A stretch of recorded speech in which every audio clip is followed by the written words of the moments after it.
The place that is being regularly tended to by a human being is in its worst possible condition. Where there is no human footprint, everything seems to be fine. Well, the problem is just this. See, we are the most intelligent species on the planet, or more intellectual species on the planet. I would like to withdraw the intelligence aspect. Yeah. We are the most competent for sure in terms of ability to do things. Right. Our competence is increasing by the day. What 1,000 people or 10,000 people could not do 1,000 years ago, today one man can do. That is the level of competence because of technology, we have that. With this level of competence and intellect, one important thing is we must be functioning consciously. If we function unconsciously and compulsively, we become a destructive force. All this destruction has happened not because of some evil plan. When you mentioned a company and said, is it them? This is why I don't want this narrative to grow. It is not happened because of some evil plan.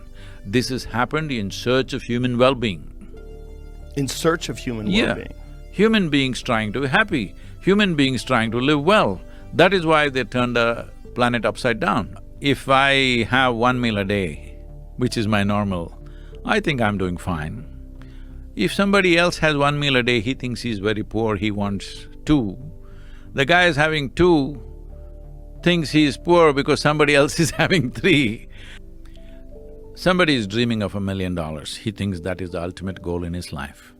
But a guy who has $1 million is wanting to be a billionaire. Right. One who is a billionaire, he looks at somebody who has $100 billion, he thinks at least that much he must have. Right. So I'm saying, instead of being judgmental about this, human well-being is sought from outside, that is the whole problem. See, human experience essentially happens from within. Whether it's your joy or misery, comes from within you, isn't it? Maybe somebody or something can stimulate it from outside, but still it happens within you. Joy and misery happens from within you, pain and pleasure happens from within you, agony and ecstasy happens from within you, every human experience happens from within you. But in pursuit of happiness, we're turning the world upside down. Because this is the case of there was an old potato farmer. One day he wanted to eat apples, so he went to an apple tree. But by habit, he started digging for the apples, till the tree came down on him, because he's a potato farmer. So right now, human beings have become like this.